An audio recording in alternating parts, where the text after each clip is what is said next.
When I was 16, my life derailed in a way that still messes with my head. You know how some families sweep things under the rug and just pretend everything's fine? Yeah, mine didn't even bother with the pretending. I'm Aaron, and back then, I was just your average high school kid, quiet, decent grades, didn't go out much, played guitar in my room to unwind. My family wasn't perfect, but I thought we were okay. My dad, Mark, was a numbers guy, accountant for a logistics firm, always practical, always calm. My mom, Denise, was the complete opposite. Loud, opinionated, always right even when she wasn't. And then there was my older brother, Kyle. 2 years older, charming when he wanted to be, manipulative when he didn't get his way.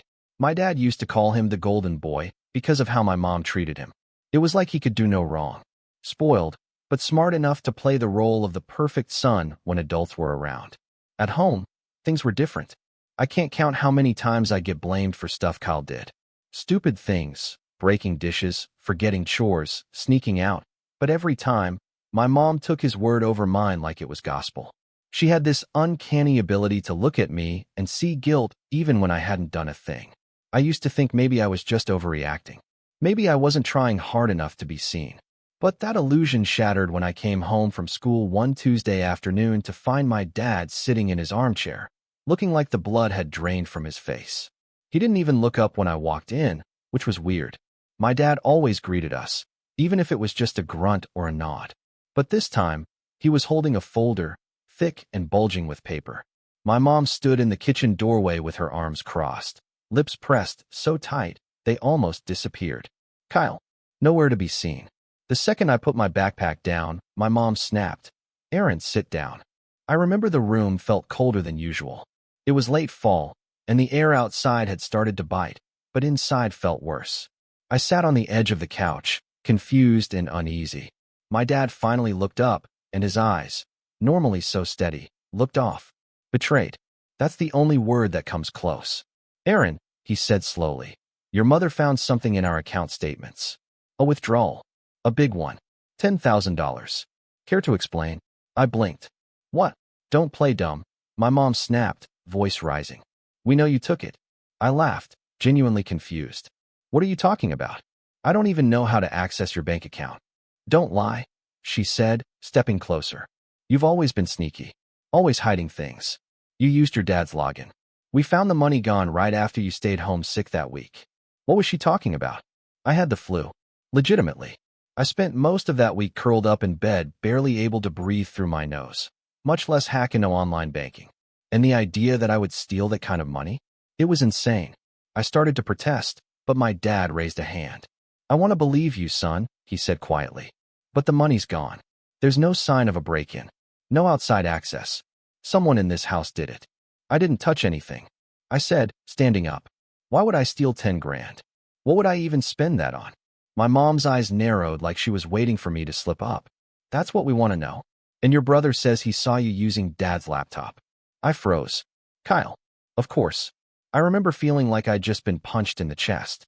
Kyle had always lied when it suited him, but this was next level.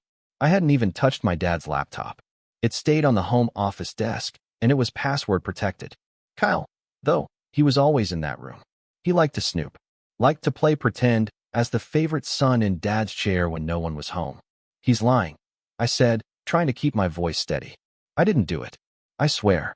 "This is crazy." My mom scoffed. "Of course you'd say that. Lying comes easy to you, doesn't it?" That's when it hit me. This wasn't just about the money. This was about every little resentment she'd built up toward me. Every time I didn't act like Kyle. Every time I spoke up. Every time I existed in a way she didn't like. This was her opportunity to throw me under the bus and feel justified. My dad looked back down at the papers, silent. And that silence broke something in me. He wasn't defending me. Not really. He was just folding in on himself, unsure. That night, I didn't sleep. I kept waiting for Kyle to come home, for him to walk in like nothing happened. When he finally did, around midnight, I was sitting in the hallway outside his room. He looked at me, blinked, and smiled like this was all some joke. "You messed up, man," he whispered. I stood up, heart racing. "You told them I stole $10,000. He shrugged. "Well, someone had to take the fall, and they're already convinced it was you. So why not?" "Why?" I asked. "Why would you do that?" Kyle leaned closer, the fake kindness gone from his face. Because I could. I don't think I've ever felt rage like that. Not before. Not since. But even worse was the helplessness. I wanted to yell, to drag him downstairs and force him to confess. But I knew how that would go. My mom would defend him. My dad would hesitate. And me? I just looked like I was lashing out. The next morning, everything spiraled faster than I could keep up with. My mom said she'd made an appointment. She said I needed help, that I had a problem, that she'd talked to a counselor and found a place for troubled teens who struggle with truth and accountability. A behavioral rehab. At first, I thought she was bluffing, that this was some twisted punishment. But when a van showed up 2 days later with 2 stone-faced men in polos saying they were from a youth facility in the next state over, reality slapped me in the face. I begged my dad not to let them take me. I told him I didn't do it. That Kyle was lying. That mom was wrong. But he just stood there, staring at the floor, fists clenched at his sides. The last thing I saw before the van doors closed was Kyle standing in the driveway, hands in his hoodie pocket, smirking. And that was the beginning of a 2-year nightmare I would never wish on anyone. When I first arrived at the center, I thought there'd been a mistake. Like someone would realize this whole thing was a misunderstanding. That my dad would show up and take me home. That someone, anyone, would believe me. But no one came. And the place wasn't some warm, healing rehab center with therapy dogs and cozy couches. It was cold, institutional. Cement walls painted a lifeless beige. Linoleum floors that echoed every footstep. Bars on the windows, not like jail, but close enough. No cell phones. No contact with the outside world for the first 3 weeks. I wasn't even allowed to call my dad until my orientation period was over. They called it behavioral rehab, but it was really a holding pen for kids whose parents wanted them out of sight. Most of the guys there were dealing with stuff way heavier than me. Drug addiction, gang affiliation, even a few who'd been in juvie before this. And then there was me. The kid who supposedly stole 10 grand and couldn't stop lying. That was my file. That's how the staff treated me. Every day started at 6 a.m. sharp. You got up, made your bed military style, stood in silence for morning head count. Then came group therapy, then chores, then structured outdoor exercise, which was just walking laps around a fenced-in yard with some benches and one sad basketball hoop with no net. Talking during meals wasn't allowed unless it was approved. Any sign of defiance got you docked a privilege. Too many infractions, and you lost your weekly call. Or worse, they put you on reflection. That was basically solitary confinement with a journal and a Bible. I kept my head down mostly, but it didn't matter. The staff already had me labeled as a manipulator, someone who played innocent to avoid responsibility. I was just another entitled kid in their eyes, and I couldn't prove otherwise.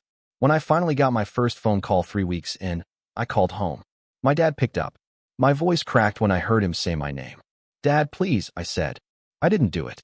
You have to believe me." There was a pause on the other end. I heard him exhale slowly. "Aaron, I want to believe you. But your mother, she said there's more. She said you tried to delete the bank records." "What? That's not true. I don't even know how to do that." "She showed me your browser history," he said. "There were searches about online banking, password recovery." That's when I realized what Kyle must have done. He'd used my laptop, searched things to make it look like I was planning something, maybe even logged into Dad's email from it. "I didn't search any of that," I said, tears starting to form. "Kyle used my laptop. He's setting me up. You know him. You've seen him lie before." But Dad's voice was distant now. "Look, son, you just need to focus on getting better. We'll talk more when you come home." And just like that, the line went dead. My 5-minute call was up. That night, I didn't sleep. I stared at the ceiling, my hands clenched into fists under the blanket. There was a knot in my chest that wouldn't loosen. This wasn't just a punishment anymore. This was exile. My own parents, my own family, had thrown me away. 2 months in, we had family visitation day. One Saturday every 8 weeks, families were allowed to visit approved residents for a few hours in the courtyard. I spent the whole week before it hoping my dad would come, that he'd look me in the eye and see the truth. But it wasn't Dad who showed up. It was Mom. She walked in like she owned the place. Bright lipstick, sunglasses, big smile that didn't reach her eyes. She brought Kyle with her. He was wearing designer sneakers and a new jacket. I sat across the table from them, still in my plain gray facility-issued hoodie. "Well, don't you look healthier?" she said like it was a compliment. Kyle just sat there, twirling a plastic fork between his fingers and smirking. I didn't say anything. I couldn't trust myself to speak. We came to check on your progress, Mom continued. Kyle's been doing wonderfully. He got into the college of his choice. A partial scholarship, too. Cool, I muttered. She leaned forward. Aaron, I hope you understand that this is for your own good. You've always had trouble with accountability. This place is helping you grow. I didn't steal anything, I said quietly. Her smile faded. You're still clinging to that lie? I looked straight at her. Kyle did it. You know it. You're just covering for him. She laughed. Actually laughed. That's your problem, Aaron. Always playing the victim. Always blaming others. It's pathetic. Kyle finally spoke. Man, maybe you should just write a book about how life's so unfair. Bet no one would buy it, though. I stood up. My chair scraped loudly against the concrete. One of the staff members looked over, hand already moving toward his walkie-talkie. You think this is funny? I snapped at Kyle. You ruined my life. You're the reason I'm in here. He shrugged. Or maybe you're just finally where you belong. That was it. I lost it. I lunged across the table, not to hit him. I don't even know what I was trying to do, but the staff rushed over and dragged me away. My mom's voice rang out behind me. See? This is what we're dealing with. You see why he needs help. I got put on reflection for 3 days after that. Alone in a tiny room, fluorescent light buzzing above me, writing in a journal I didn't believe in. The only thing that kept me sane was knowing I only had a year and a half left. A year and a half until I turned 18. A year and a half until I could leave and never look back. The months crawled by. I got good at hiding my emotions. Good at nodding when I was supposed to, parroting back the lines the counselors wanted to hear. I take responsibility. I am working on honesty. I understand the consequences of my actions. Every time I said those words, it felt like I was killing a piece of myself. But it was the only way to get through. I didn't see my dad again during that time. He never visited. Never called. I think deep down, he wanted to believe I was innocent. But my mom was the one controlling the narrative. And Kyle? He'd moved on. By the time I was finally released, he was already in college, living in a dorm paid for by the same savings I'd supposedly stolen. I got home on a rainy Thursday afternoon. My mom picked me up from the center, all smiles again, as if nothing had happened. The drive was silent except for the wipers squeaking across the windshield. When we pulled into the driveway, I saw my dad through the window, sitting at the kitchen table, staring at a stack of mail. He didn't say much when I walked in. Just a nod. A quick welcome home. He looked older. Tired. Like something had been eating at him. I moved back into my old room, though it wasn't really mine anymore. Everything had been rearranged. Some of my stuff was gone. My guitar, my posters, even my old sketchbooks. When I asked where they were, my mom said she'd donated some things because they carried bad energy. The next few weeks were tense. I didn't talk much. Neither did Dad. Mom acted like things were normal, family dinners, small talk, reminders to apply for community college. But something in the air felt off, like the whole house was holding its breath. Then, one night, it happened. It was late. I couldn't sleep, so I went downstairs to grab some water. As I passed the office, I saw the light on and heard rustling. I peeked in. My dad was sitting on the floor with a cardboard box in front of him. Old papers, envelopes, folders. What are you doing? I asked. He didn't look up. Just said, cleaning. I stepped closer. He held up a dusty envelope with Kyle's name on it. Inside were bank statements, dated 2 years back, right around the time the money had vanished. He looked at one page, then another, then another. Dad, I said. He didn't answer. Just stared at a printout for a withdrawal made at an ATM. One that had a camera. One that Kyle always used near his favorite sandwich place. Another withdrawal, same week, different location. Cash pulled out in exact amounts that added up to $10,000 over the span of 6 days. Suddenly, he looked up at me. Did you ever touch my laptop? He asked, voice quiet. No, I said. I told you that 2 years ago. He nodded slowly. And Kyle, he had your laptop that week, right? Your mom said he was helping you reset it because you were sick. My throat went dry. Yeah. He stood up, holding the stack of papers. I think I made a huge mistake. Footsteps behind us. Mom. She stood in the doorway, her arms crossed again, but this time, her face wasn't smug. It was pale. Mark, she said, let's not dig this up again. He turned to her, and I'll never forget the look in his eyes. It wasn't anger. It was betrayal. Pure and raw. You knew, he whispered. I I was protecting our family, she said. You don't understand. You knew, he repeated, louder this time. You let him take the fall. You let your son rot in a facility because you couldn't face the truth about your favorite. She tried to walk toward him. Mark, please. He stepped back. Don't. My heart was pounding so hard I could barely hear. My mom turned to me then, and for the first time, I saw something crack in her expression. Not guilt. Not remorse. Fear. My dad looked at me. Pack a bag, he said quietly. We're leaving. And then he turned to her, voice low and cold. I'll be filing tomorrow. When you go through something like that, being locked away for a lie, watching your own family turn their backs on you, you don't come out the same. You just don't. Part of me was still 16 when I stepped out of that house for the last time, gripping a duffel bag that held the few clothes and belongings my mom hadn't gotten rid of. But another part of me, that part had aged 10 years in the span of 2. Hardened, cautious, always watching. Dad and I didn't say much in the car. He'd told me to pack a bag and followed through without flinching. No yelling, no dramatic standoff. Just a quiet goodbye to a house that no longer felt like home. The driveway faded into the rearview mirror, and with it, everything I thought family was supposed to mean. We went to a motel that night, a cheap but clean place off the highway. He paid in cash. Didn't even use his rewards card, which I found strange until I realized why. He didn't want Mom to know where we were. He was protecting me now, in his own way. Maybe it was guilt. Maybe it was love. Maybe both. But for the first time in 2 years, I slept in a bed without bars on the windows. The next morning, we went to his sister's place. Aunt Lori. I barely knew her growing up. Mom never liked her, said she was chaotic and too nosy.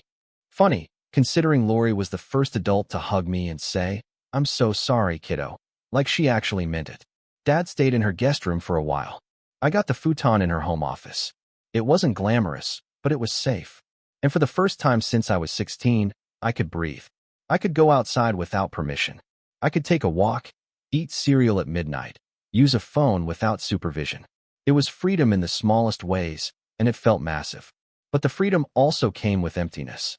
I had no job, no high school diploma, just a thin stack of transfer credits from the Rehab program that didn't count for much. No friends, no college plans. My entire social life had vanished the moment I'd been taken away. Everyone from my old school had graduated while I was locked up, and I hadn't heard from a single one of them since. Either they believed the rumors, or they didn't know what to say. Or both. Rock bottom doesn't always look like crying in the rain or smashing mirrors. Sometimes it looks like staring at your reflection in a microwave at 3 a.m., wondering if you're ever going to matter to anyone again. Dad tried. I'll give him that. He'd cook breakfast some mornings and leave the last pancake for me, even though he loved pancakes. He'd ask if I wanted to talk. Sometimes I did. Mostly, I didn't know how. I was still angry. At him, at Mom, at Kyle, at myself for not seeing it coming. The real turning point came one afternoon when Aunt Lori came home with a used laptop. It's not much, she said, placing it in front of me. But I figured you might want to. I don't know. Right? Apply for jobs, something. You've got time now. I didn't know what to do with it at first. I opened it, stared at the desktop screen for what felt like an hour. But eventually, I started typing. Not a resume. Not a letter to my parents. Just thoughts. Memories. Fragments of the nightmare I'd lived through. I wrote about the facility, about the sterile white rooms, about Kyle's smug face and my mother's eyes when she called me a liar. It poured out of me like floodwater. Writing became therapy. I didn't care if anyone ever read it. It helped me process what had happened. I started posting anonymously online, on forums, then Reddit, under a throwaway account. The responses shocked me. People didn't just sympathize, they believed me. They were angry for me. Some even shared their own stories of being scapegoated by a sibling, betrayed by a parent, sent away for bad behavior that wasn't real. That sense of connection was like a lifeline. And slowly, something started to shift. I enrolled in a GED program through the local community college. Aunt Lori helped me get a bus pass. Dad paid for the textbooks. It felt weird being older than most of the other students, but I didn't care. For the first time in a long time, I was building something. A future that didn't rely on anyone else's lies. I passed the GED in 6 months. Scored in the top percentile, too. Dad teared up when I showed him the certificate. He didn't say much. He was never good with emotions. but he gave me the longest hug of my life. With that under my belt, I started looking for work. It wasn't glamorous. First job was stocking shelves at a pharmacy, night shifts mostly. Then a stint at a hardware store. I learned how to show up on time, how to manage money, how to not let resentment eat me alive when customers snapped at me like I was nothing. I saved every dime I could. Bought my own used car, a rusty but reliable Honda Civic with a stereo that only played FM radio. That thing felt like a chariot to me. My own keys. My own escape. Meanwhile, Dad's life was unraveling in a different way. The divorce got ugly. Mom tried to paint him as unstable, claimed he was turning against his own family. But the bank statements, those saved us. Not just the ones he found in the attic, but the ones he requested through official channels. Kyle's withdrawals. Kyle's transactions. One even showed him buying concert tickets during the time I was supposedly sick in bed. And the kicker? Surveillance footage. One of the ATMs kept archival footage longer than usual. It took a lawyer and a lot of phone calls, but Dad got a copy. It showed Kyle, clear as day, smiling, wearing the same hoodie he used to borrow from me, pulling cash out like it was Monopoly money. That video became the smoking gun. Dad didn't show it to me right away. When he finally did, it wasn't to rub anything in. It was to let me know I wasn't crazy, that everything I'd said was true. And even then, all I could feel was numbness. Sometimes you get so used to being doubted that proof feels like nothing. Like you spent so long screaming into a void that when someone finally hears you, you're too tired to care. But it mattered. In court, it mattered. Mom's lawyer backpedaled hard once the evidence came out. She tried to claim she didn't know. That Kyle had lied to her, too. But emails between her and Kyle told a different story. Messages about keeping the story straight. About Aaron's therapy being good for him regardless. About protecting our family image. Dad won custody of the house. Sold it within the month. Split the assets, kept the car. Gave Mom what the court demanded and not a cent more. He never screamed at her. Never dragged her through the mud. Just walked away. And then he came to me with something unexpected. You should decide what happens next, he said one evening. With Kyle. With your mother. Whether we press charges. I was floored. Me? I asked. Why me? Because it was your life they ruined. You're the one who lost 2 years. I didn't answer right away. I sat with that question for days. Did I want revenge? Did I want to see Kyle arrested? My mother in court? Did I want them to suffer? I thought I did. God, I thought about it every night. But something inside me had shifted. Not softened exactly. Just refocused. I didn't want to waste another second being defined by them. So I said, let the court decide. I just want to live my life. And I meant it. I kept working. Kept saving. Got a scholarship to take college classes part-time. Started majoring in psychology, of all things. Maybe because I wanted to understand how people could do what they did and still sleep at night. One of my Reddit posts about the rehab facility blew up. Went viral. Got picked up by a blog, then a podcast. People started reaching out. Sharing. Connecting. That post became a catalyst. Not just for me, but for others. It even caught the attention of a local journalist. They interviewed me, anonymously at first, and did a deep dive on the rehab program. Turns out, I wasn't the only one wrongfully sent there. The facility eventually came under investigation for multiple allegations, falsified reports, abuse, even mismanagement of funds. It was shut down less than a year later. That was the first time I realized I wasn't just rebuilding. I was making noise. And that noise mattered. Kyle eventually dropped out of college. No one knows the full story. Some say he got expelled for cheating. Others say he just stopped showing up. He moved out of state after that. Haven't seen him since. Mom. Well, her reputation didn't survive the divorce. Turns out, when you build your entire social life on pretending to have a perfect family, that image doesn't last long after the truth comes out. She moved in with her sister. Tried reaching out once, through a letter. I never opened it. Not because I wanted revenge, but because I was done giving her power over my peace. Now, years later, I'm 22. I live in a small apartment with peeling paint and a leaky faucet, but it's mine. I tutor high school students on the side, help them write college essays. Sometimes they ask about my story, why I went into psychology. I just tell them, life teaches you a lot when you're not looking. But recently, something happened that brought it all back. Something I didn't see coming. It started with a knock on my door, and on the other side was someone I never expected to see again. The knock at the door that evening didn't sound urgent, just 2 measured taps. I was in sweatpants, half watching a documentary on human memory for one of my psych classes, a bowl of half-eaten instant noodles in my lap. Nothing about that night felt special. But sometimes life doesn't cue the music or dim the lights when it wants to change everything. Sometimes it just knocks. I opened the door with the chain still on, peeking out through the gap. "Hey," said the figure in the hallway. I froze. My grip on the door tightened. It was Kyle. Older, leaner, unshaven. Dressed in a hoodie that had clearly seen better days. Backpack slung low over one shoulder. He looked like someone who'd run out of couches to crash on and was trying to fake confidence through exhaustion. I didn't say anything. I didn't even fully register the emotion that flooded me. Anger, shock, disbelief. It all tangled up in my throat. He held up a hand, like I was a cop and he needed to prove he wasn't armed. "I know. You probably want to slam the door in my face." "Fair." I said nothing. I need 5 minutes. Please." I looked him over.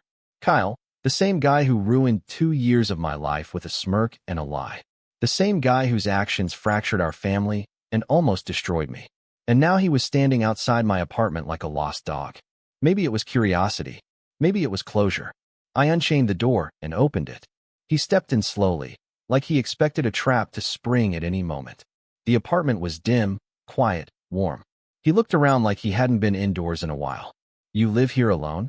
"Get to the point," I said. My voice came out colder than I expected. It surprised even me. He nodded and sat on the edge of the futon, my only piece of furniture besides a thrift store bookshelf and the wobbly kitchen table. "I messed up," he said. "I know that doesn't even scratch the surface, but I don't know where else to start." "You think I care about apologies?" I said. "You think I've just been waiting to hear you say my bad, and all this goes away?" "No," he said quickly. "No, I know that. I'm not here for forgiveness." "Then why are you here?" He hesitated, looked down at his hands. "I don't have anyone else. Mom won't return my calls. Her sister kicked me out last week. I've been couch surfing. I was living with a friend, but they found out what happened back then. About the money, the rehab, everything." My heart thumped once. Hard. "How?" "That Reddit post," he said, not meeting my eyes. "The one that blew up? Someone recognized the details. It went around my old college. Word got out. So he knew." I sat down across from him, folding my arms. "And now you want what, money? A place to stay? A clean slate?" He laughed bitterly. "Man, I don't even want sympathy at this point. I thought maybe if I could talk to you, own up to it, maybe I could start over." I narrowed my eyes. "You think coming clean fixes anything?" "No," he said, voice cracking. "But it's a start." We sat in silence. My mind wasn't sure what to do with him being there. For years, I'd pictured this moment a dozen different ways. Him begging for forgiveness, me slamming the door, maybe even yelling, throwing something, making a scene. But now that it was real, I felt nothing, just calculation. And somewhere in that stillness, I felt the gears start to turn. Because if Kyle was finally cornered, if he had no allies left, then maybe it was time I stopped surviving and started rebuilding something else. Leverage. "I want a full confession," I said finally. "Written. Signed. Every detail." He blinked. "What?" "You heard me. You want to start over? Then tell the truth. Not to me. On paper. Everything you did. How you stole the money. How you framed me. How Mom helped cover it up." He rubbed his face. "Dude. I'm not writing a signed confession like some TV crime drama." "Then get out," I said, standing up. He stayed put, glancing at the door, then back at me. "If I do this, what do I get?" "You get a chance," I said slowly, "not to have your name dragged through court. Because I still have the ATM footage, the emails, the bank statements. I've got enough evidence to make sure you'll never be able to open a checking account without a red flag popping up." Kyle swallowed. "And if I wanted," I added, "I could go public. Not anonymously this time. Full names. Full history. Turn the next Reddit post into a news story. You'll never get hired anywhere decent again. And Mom, she'll go down with you. She's got just as many skeletons." His shoulders slumped. The weight of it hit him. "Finally. I'll write it," he said quietly. "Good." He stayed the night. I didn't offer it. He just never left. I didn't let him sleep in my bed or even on the futon. I gave him a blanket and let him curl up on the floor. In the morning, I handed him a notebook and a pen. "Write," I said. It took him 2 days. Every word was dripping with shame. But he wrote it all. The plan to take the money. The passwords he guessed from Dad's notes. Using my laptop to plant search history.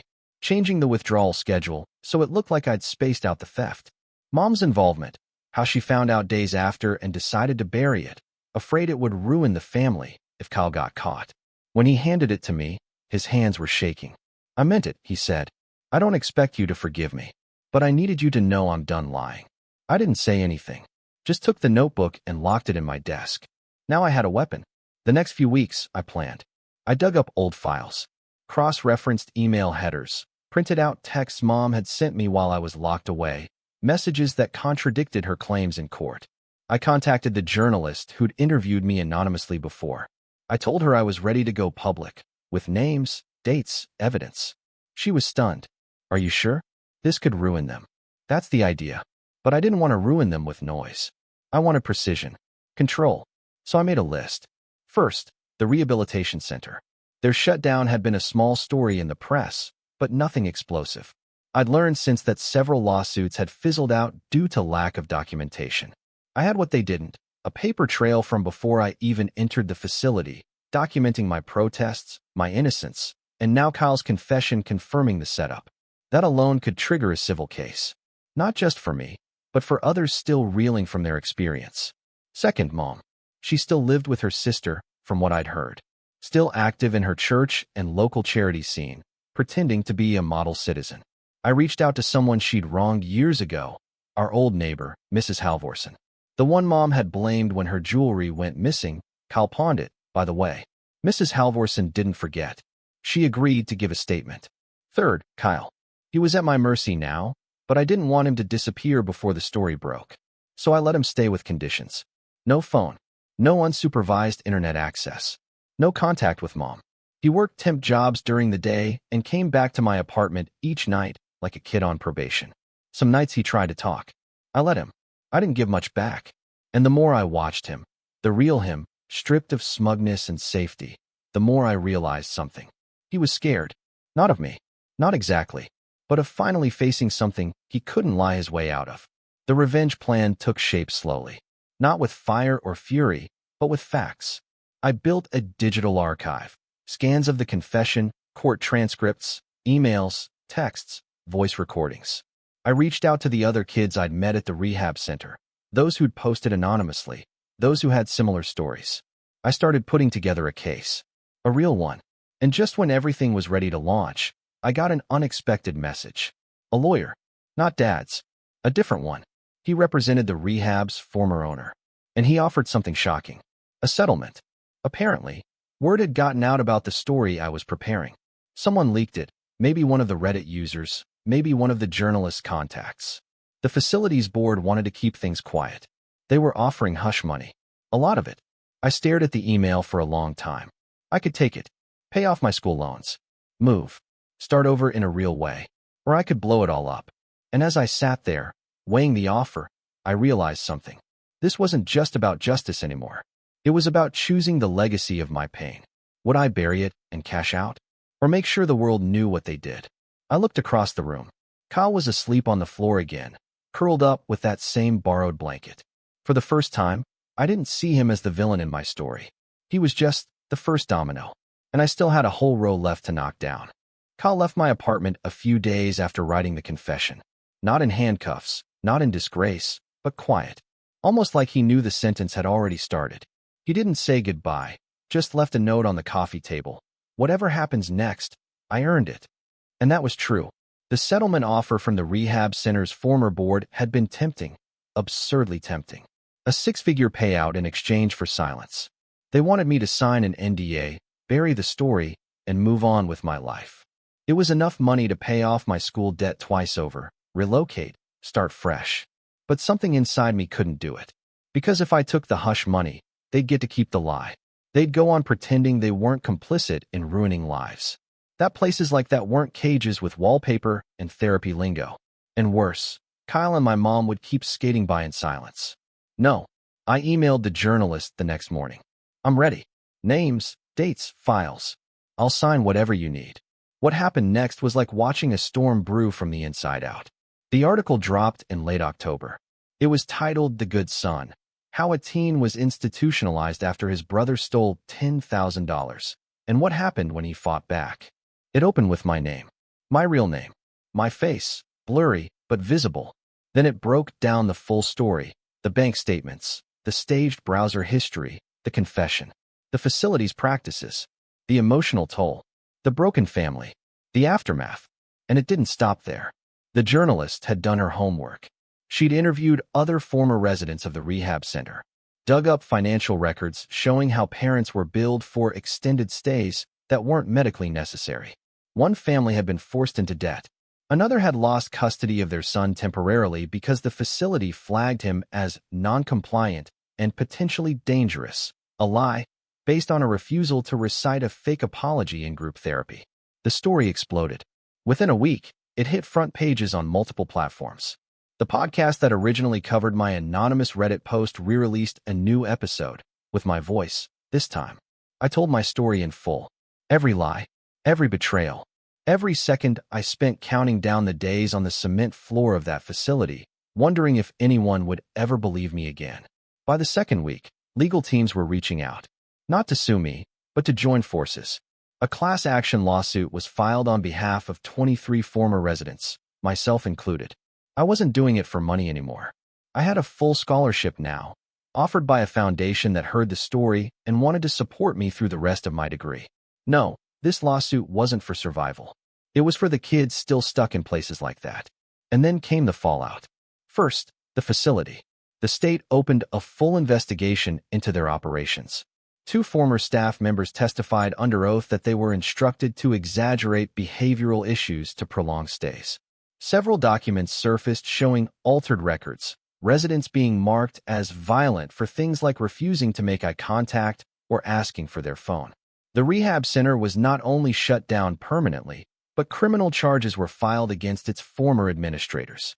One was arrested for fraud, another for falsifying medical records. The program director, the one who ran my intake interview, who looked me in the eye and said I needed reprogramming, was barred from working in healthcare ever again. Second, my mother. Her reaction came 2 days after the article broke. A text. Just one line. "How could you do this to your own family?" I didn't answer. She sent another. And another. Then tried calling. I blocked her. She went to Dad, furious. Tried to spin it as me dragging the family name through the mud. He didn't even let her in the house.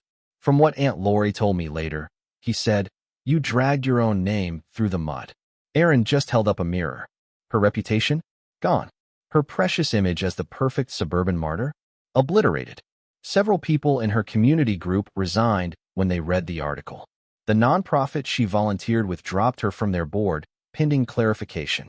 The same woman who once called me a liar to my face now couldn't walk into the grocery store without whispers. She sent one more letter. This time, no accusation. Just a desperate, rambling apology. I thought I was protecting Kyle. I thought you were strong enough to handle it.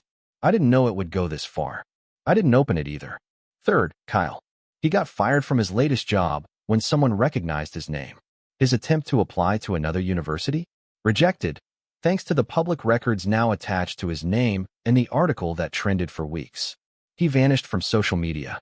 Then one night, he emailed me. Not to ask for forgiveness, not to beg. Just an update. I'm staying with a guy from a halfway house. Working at a warehouse in Oregon. It's hard, but honest. That's all I can do now. I still read your articles sometimes. Reminds me of the line I crossed. I didn't respond. Not to be cruel, but because there was nothing more to say. He wasn't the main villain anymore. He was just another casualty of his own lies. And then, finally, me. I graduated top of my class. The foundation that sponsored my degree asked me to speak at a youth justice summit that summer. I stood on stage in front of hundreds of people, counselors, educators, policymakers, and told them how easy it is to bury a kid when the wrong person tells the right lie. How systems aren't broken, they're built that way. And how the hardest part of surviving isn't getting out. It's being heard. When I stepped off that stage, a boy around 15 came up to me with his dad. He didn't say much, just hugged me, tight. His dad nodded, eyes glassy, and said, "Thank you for saying what he couldn't." That was the moment I realized I'd done the right thing. I'd taken everything they tried to bury me with and built something stronger. Not revenge for its own sake, but justice that echoed. A reminder that even if the world tries to write you off as broken, there's power in picking up the pen yourself. I moved to a new city that fall. Started working with a nonprofit that provides legal aid to teens in crisis. Every time I walk into that office, I think about the day I stood in my kitchen at 16, being accused of something I didn't do, and how no one listened. Now, I make sure someone does. As for my past, it's still with me. Scars don't vanish, but they remind you where not to walk again. And sometimes, just sometimes, they show you where to build your armor. Because when the world tells you your truth doesn't matter, and you prove them wrong, there's no feeling quite like it.